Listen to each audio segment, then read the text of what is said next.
Toledo Walleye started 12 and a half years ago, 2009. The very first Toledo Walleye game was against the Florida Everblades. Game wasn't even in the Huntington Center, didn't have that corporate name yet. It was just the Lucas County Arena.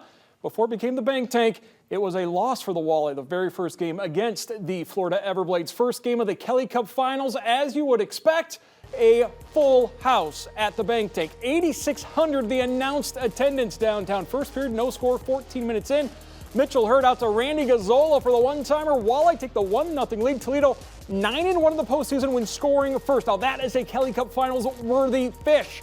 Later in that first period, Toledo with the first power play of the night. Rebound comes right to John Albert. Former Buckeye slams it home. 2-0 lead. Toledo's power play has been scoring a third of the time they've been out on the ice. Second period, Fish again with the man advantage. TJ Hensick centering to Albert, but this time Cam Johnson is there for the save, keeping it a 2-0 game and sliding some momentum over to the Everblades on the power play. Traffic in front of the net. Zach Sallow with the goal, and just like that, we got a whole new game later in the second. Florida, another great chance, but Billy Christopoulos slides over, making the stop. It's a 2-1 game after 2 periods of play. In the third, Everblades, odd man rush, first shot stop, but rebound right to Alex Alari. And Florida has come back to tie the game at 2, under 2 to go. Overtime looming, but Alari on the breakaway, his second goal of the game. That's the game winner. Walleye lost game 1 of the Western Conference Finals, went on to win the next 4. Florida has been excellent on the road this postseason. Dan Watson's team is in a position, has been in this position before.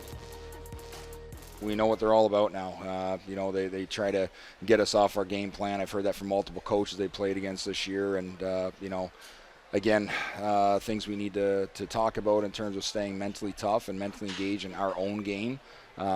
But again, they didn't do anything that we haven't seen on video. They just stick to their game plan. They play hard, and they got rewarded for what they were doing defensively that created their own offense out of their own zone. With more from downtown, we send it over to Matt Melzak and Claire Dow. Well, you know what?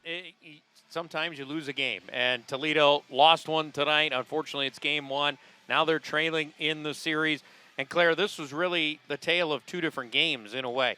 The way Toledo played in the first period, the first half of the second period, you thought they might blow the doors off of Florida. And then Florida turned the tables on them. They did. It really took about 7 minutes into the second period for Florida even to get a solid shot on goal, and it was actually a shorthanded breakaway that Billy Christopoulos stopped in its tracks. But from that point on, it just really felt like the Blades were in it to win it. And Toledo, you saw spurts of it here and there, but nothing like what we saw in the first period. Yeah, Florida was able to really get their game going. This is a team that's so good on the road. They just play a very simple, hard game on the road, and we saw that tonight. They really kind of frustrated Toledo, felt like the rest of the way.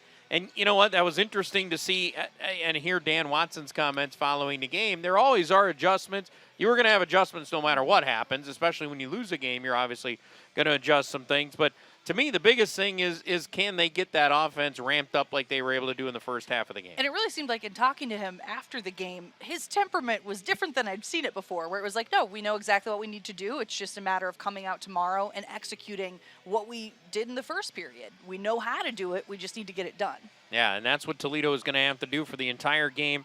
In game 2, puts a lot of pressure on them to make sure you win that second game.